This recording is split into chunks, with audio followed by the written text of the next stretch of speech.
दोस्तों, स्वागत है आपको हमारे चैनल पर। आप जब कभी भी अपने कहीं मेहमान या फिर किसी दोस्त, भाई, अंकल आंटी के घर जाते हैं, तब आपको नदी या पुल दिखाई देता है। बहुत बड़ा बड़ा नदी जिसमें बहुत अधिक पानी भी बहता हुआ दिखाई देता है। उसके ऊपर पुल बना रहता है लगभग 1 किलोमीटर तक। लेकिन आपने कभी सोचा है ये पुल इतना बड़ा पानी बहने वाला नदी में कैसे बना और किस तरह से बनाया गया, किस तरह से ये पिलर लगाया गया? आइए, नहीं जानते तो इस वीडियो में पूरा जानते हैं। इससे पहले वीडियो में नए हैं तो चैनल को सब्सक्राइब करें, साथ ही बेल आइकन को ऑन करें ताकि इसी तरह के नॉलेजेबल वीडियो पाने के लिए सबसे पहले आपके तक नोटिफिकेशन पहुँचे। दोस्तों, हम सब ये तो जानते हैं कि पानी पर बना ये पुल हमारे जीवन का एक अहम हिस्सा है, क्योंकि अगर ये ब्रिज ना होते तो शायद कोई गाँव, कस्बे और शहर एक दूसरे से कटे ही रहते। इन ब्रिजों की मदद से हम पानी के ऊपर से निकलकर अपना समय और ईंधन बचा लेते हैं। इंजीनियरिंग डिजाइन के आधार पर पानी बनने वाले ये पुल कई तरह के हो सकते हैं। किसी ब्रिज का निर्माण जगह के आधार पर किया जाता है। एक प्रकार का ब्रिज सभी जगह बनाना संभव नहीं है, इसीलिए ब्रिज भी जगह के आधार पर ही बनाई जाती है। दोस्तों, beam bridge, suspension bridge, arch bridge आदि ये कुछ टाइप्स हैं पानी पर बनने वाले इन पुलों के। कोई भी पुल भार तब तक सहन कर सकता है जब तक उस पर पड़ने वाला लोड डायरेक्ट या इनडायरेक्ट तरीके से जमीन में ट्रांसफर होता रहे। एक ब्रिज पर लाखों टन का वजन हो सकता है, लेकिन वह फिर भी मजबूती से खड़ा रहता है। लेकिन क्योंकि सारा वजन खंभों पर टिका होता है और खंभों से होता हुआ जमीन में चला जाता है, जिससे ब्रिज का कोई नुकसान नहीं होता है। लेकिन दोस्तों, पानी पर बनने वाले किसी भी ब्रिज की सबसे बड़ी चुनौती में उसकी फाउंडेशन बनाना ही होता है। पानी जितना गहरा हो, ये चैलेंज भी उतना बड़ा होता है। फाउंडेशन मजबूत होना बहुत जरूरी है, क्योंकि आखिरी ये पिलर ही इस ब्रिज को स्थिर रखता है। तो ऐसे में फाउंडेशन को मजबूत बहुत ही जरूरी होता है बनाना। दोस्तों, फाउंडेशन बनने की शुरुआत तेज बहाव वाले नदियों के ऊपर पिलर खड़ा करने के लिए इंजीनियर सबसे पहले एक स्ट्रक्चर बनाते हैं और उसको बनाते समय पानी की अधिकतम और न्यूनतम गहराई पर के बहाव की गति, पानी के नीचे की मिट्टी, पुल का भार, पुल पर चलने वाले वाहनों का भार आदि को बारीकी चीज़ों में का हिसाब का ध्यान रखता है। इसके बाद पुल की नींव का प्रकार तय किया जाता है, जिसके हिसाब तय करने से पहले उसमें नींव बनाई जाती है। इस नींव को कॉम्फर्टम कहते हैं। पिलर बनाने के तरीके के हिसाब कभी कॉम्फर्टम का स्ट्रक्चर सर्कल में होता है तो कभी स्क्वायर में।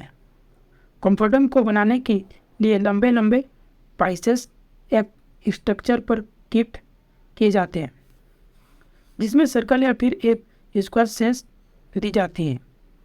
और जब ये बनकर तैयार हो जाता है तब इन्हें पानी के अंदर डाल दिया जाता है। दोस्तों, इस स्टील के स्ट्रक्चर को मशीन की मदद से धीरे धीरे पूरी इतिहास से पानी के अंदर डाला जाता है ताकि यह उसमें अच्छी तरह से सेट हो जाए। इसके बाद मोटर और पंप के जरिए इस पूरे स्ट्रक्चर के अंदर के पानी को बाहर निकाला जाता है, जिस वजह से यहाँ पर सूखी खाली जगह बन जाती है।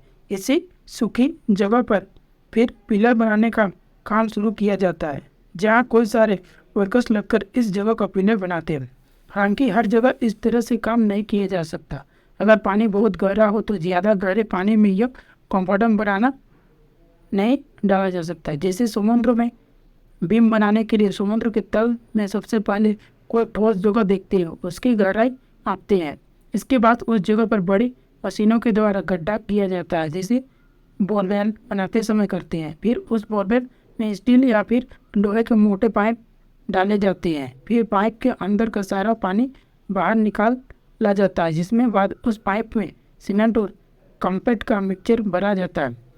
ज़रूरत के हिसाब से ज़्यादा खंभे तैयार करके आपस में जोड़े भी जा सकते हैं, जिससे एक मजबूत खंभा तैयार हो जाता है। जिससे जैसे खंभे बनकर तैयार होते जाते हैं तब सबसे पहले बड़ी बड़ी मशीनों के द्वारा बड़े बड़े खंभों को जोड़ा जाता है और ये सीमेंट के ब्लॉक्स को समुद्र में ले जाने के लिए बड़ी बड़ी शिप्स को कम में लिया जाता है। वहाँ पहुँचने के बाद फ्रेंड के द्वारा इन ब्लॉक्स को ऊपर उठाया जाता है और फिर स्टेप बाय स्टेप ब्रिज का निर्माण किया जाता है। वहीं दोस्तों, कोई सिचुएशन में फ्लोटिंग कॉम्फर्टम भी बनाए जाते हैं, जिसमें या तो उसके नीचे कुछ ऐसी मशीन फिट कर दी जाती है जो पानी की मदद पानी के ऊपर तैरता है और रहता भी है तैरते हुए। फिर जहाँ जब भी जाना होता है तो फिर से उसे जहाज की मदद से इन्हीं जगहों से दूसरी जगह ले जाया जाता है, जिसके बाद इन्हें रोटेट करके पानी के अंदर डाल लिया जाता है। दोस्तों इसी प्रकार पूरी प्रक्रिया में काफ़ी समय लगता है और ये काम थोड़ा खतरनाक भी हो सकता है। लेकिन दोस्तों जितने लोग भी इस तरह के काम में लगे हुए होते हैं वो काफ़ी प्रोफेशनल होते हैं, चाहे वो वर्कर हो या फिर इंजीनियर, सभी को इन कामों का काफ़ी अनुभव होता है, जिसके बाद ही उन्हें ऐसी जटिल प्रोजेक्ट पर काम करने के लिए भेजा जाता है। क्योंकि अगर ये ब्रिज नौसिक द्वारा बनाया जाए तो उसका कामयाज कोई लोगों की मौत से भुगतना पड़ सकता है। अब हमारे ही देश में मुंबई शहर में स्थित बांद्रा वाली सीलिंग को ही ले लीजिए। इस 5.6 किलोमीटर लंबे स्टील के स्ट्रक्चर को इंजीनियर्स का बेहतरीन नमूना कहा जाता है, लेकिन पानी के ऊपर इसे बनाना आसान नहीं था। यह बहुत ही लंबा और चुनौती भरा सफर था, जिसे 11 सालों की अथक मेहनत और लगभग 1.25 साल करोड़ को खर्च करने के बाद हमारा इंजीनियर्स ने पूरा कर दिखाया।